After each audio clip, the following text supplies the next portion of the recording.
Imaginez un instant que tout ce que vous croyiez impossible puisse devenir réalité simplement en changeant votre façon de voir le monde. Voici l'histoire d'un homme qui a tout perdu, qui a touché le fond d'une manière que peu peuvent imaginer et qui a trouvé dans une manière de penser différente la clé qui ouvrirait les portes d'un destin extraordinaire. Ce que vous êtes sur le point d'entendre n'est pas une fiction. C'est une histoire vraie qui défie la logique, qui questionne nos croyances les plus profondes et qui nous rappelle que, parfois, la plus grande prison n'a pas de barreaux. Elle se trouve dans notre propre esprit.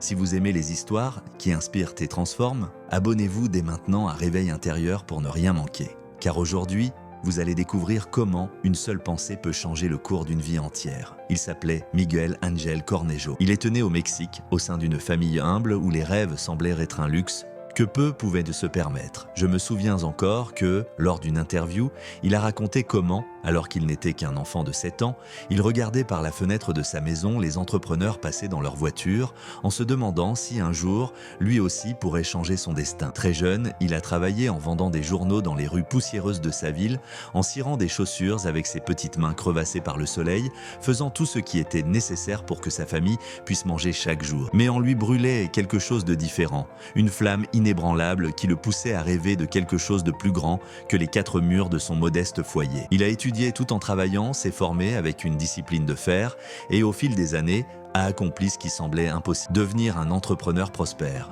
Il avait des affaires florissantes, une épouse aimante, des enfants qu'il admirait et il semblait avoir réalisé tous les rêves de cet enfant pieds nus. Mais la vie a une manière mystérieuse de nous mettre à l'épreuve, précisément quand nous croyons tout maîtriser. Tout s'est effondré en l'espace de quelques mois. Une crise économique dévastatrice a frappé ces entreprises au sans-pitié. Les dettes ont commencé à s'accumuler comme une avalanche impossible à arrêter. Miguel Ángel s'est battu de toutes ses forces, a investi jusqu'au dernier centime qu'il possédait, a hypothéqué sa maison, a vendu ses biens, mais rien n'a suffi. Un matin, il s'est réveillé face à une réalité terrible. Il avait absolument tout perdu, pas seulement l'argent, pas seulement les affaires, il a perdu sa maison, sa stabilité, la sécurité de sa famille. Et pire que tout, il a perdu quelque chose de bien plus précieux, la foi en lui-même. Il est tombé dans une dépression profonde, sombre, de celles qui vous font remettre en question le sens même de continuer. Les jours sont devenus une torture, les nuits, un abîme de pensées autodestructrices. Il y a eu un moment terrible où Miguel Ángel est arrivé au bord du gouffre. Il a pensé en finir, renoncer définitivement. Car lorsque vous avez perdu tout ce que vous avez construit, lorsque vous sentez que vous avez déçu ceux que vous aimez, la tentation de disparaître devient écrasante. Alors, quelque chose d'inattendu est arrivé. Une nuit, au plus profond de sa douleur, Miguel Ángel s'est rappelé les paroles de sa mère, une femme simple, qui n'a jamais eu grand-chose, mais possédait une sagesse intemporelle. « Mon fils, ce ne sont pas les circonstances qui définissent ta vie, c'est ce que tu décides de penser à leur sujet. » Ces mots ont résonné dans son esprit comme un tonnerre au cœur de la tempête. Et dans cet instant de clarté absolue, il a compris quelque chose de révolutionnaire. Il n'avait pas tout perdu. Il avait perdu des choses matérielles, oui, mais il lui restait son esprit, sa capacité à penser, à créer, à imaginer. Il lui restait son expérience, ses connaissances, ses mains pour travailler et son cœur pour aimer. Cette nuit-là, il a pris une décision radicale. Au lieu de pleurer ce qu'il avait perdu, il utiliserait cette douleur pour aider les autres. Il s'est demandé, et si mon plus grand échec était en réalité ma plus grande leçon ? Et si tout cela était arrivé pour que je puisse apprendre aux autres à se relever ? Et avec cette seule décision, avec ce seul changement de pensée, tout a commencé à se transformer. Miguel Ángel a commencé à partager son histoire. Au début, il parlait devant de petits groupes, 10, 12 personnes réunies dans des salles prêtées, à la recherche des mêmes réponses qu'il avait lui-même cherchées autrefois. Il parlait de ses erreurs, de ses chutes, de la manière dont il avait touché le fond et de la décision qui avait tout changé, penser différemment. Et alors, quelque chose de magique s'est produit.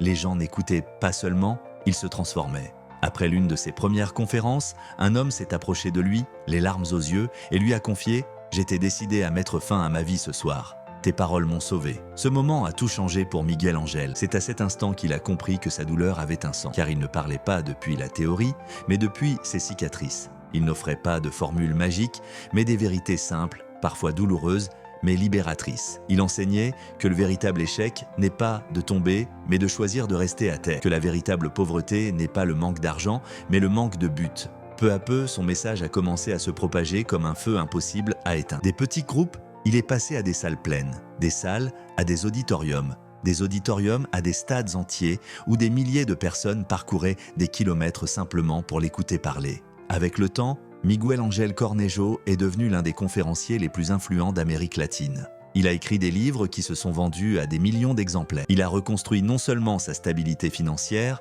mais aussi sa confiance, sa foi et son sens de la vie. Mais le plus beau dans tout cela, ce n'était pas le succès matériel. Le plus beau, c'était de voir comment son histoire sauvait des vies. Il recevait des milliers de lettres de personnes qui avaient décidé de ne pas abandonner grâce à ses paroles. Des entrepreneurs ruinés qui s'étaient relevés. Des jeunes qui avaient retrouvé l'espoir. Des familles au bord de l'effondrement qui avaient choisi de se battre ensemble. Miguel Ángel a compris que sa véritable richesse ne résidait pas dans ce qu'il possédait, mais dans ce qu'il pouvait offrir. Que son véritable héritage ne serait pas ses biens matériels, mais les vies qu'il avait touchées. Et lorsqu'il a quitté ce monde en 2018, il a laissé quelque chose de bien plus précieux que l'or. Des graines de transformation plantées dans des millions de cœurs. Sa vie a prouvé que penser différemment, ce n'est pas seulement changer d'avis, c'est changer de destin. La grande leçon de cette histoire est simple mais universelle. Les situations que tu vis aujourd'hui ne déterminent pas ton avenir. Ce qui détermine ton avenir, c'est la manière dont tu choisis de les interpréter. Miguel Ángel aurait pu choisir d'être une victime. Il aurait pu se plaindre, blâmer le destin, le gouvernement, la crise, la malchance, et personne ne l'aurait jugé pour cela. Mais il a choisi un autre chemin. Il a choisi de transformer la tragédie en apprentissage, la douleur en enseignement, la chute en renaissance. Et ce choix, ce simple mais puissant choix de voir les choses autrement, a tout changé. Parce que la vérité, c'est celle-ci. Peu importe combien de fois tu tombes, peu importe combien tu perds, peu importe à quel point la nuit semble sombre, tant que ton cœur continue de battre et que ton esprit continue de penser, tu as le pouvoir de recommencer. Ce pouvoir est entre tes mains. Il l'a toujours été. Il te suffit d'avoir le courage de regarder différemment, de voir des opportunités là où d'autres ne voient que des obstacles, de construire des ponts là où d'autres ne voient que des abîmes. Aujourd'hui, je t'invite à réfléchir à ta propre vie. Quelles sont les pensées qui dirigent de ton destin en ce moment? Vois-tu tes défis comme des ennemis ou comme des maîtres déguisés? Laisses-tu les circonstances écrire ton histoire ou prends-tu la plume pour écrire ton propre destin? L'histoire de Miguel Ángel Cornejo nous rappelle que dans chaque crise se cache une opportunité, dans chaque fin, un nouveau commencement, et dans chaque chute, une graine prête à fleurir. Mais seuls ceux qui osent de penser différemment peuvent y voir ces graines. Ne laisse pas la peur, le doute ou l'échec définir qui tu es. Tu es bien plus que tes erreurs, bien plus que tes pertes. Tu es un être doté d'un pouvoir infini de transformation. Et tout commence par une simple décision, celle de voir le monde autrement. Si cette histoire a touché ton cœur, abonne-toi à Réveil intérieur et accompagne-nous dans chaque nouvelle réflexion. Et toi, es-tu prêt à penser différemment et à transformer ton destin ?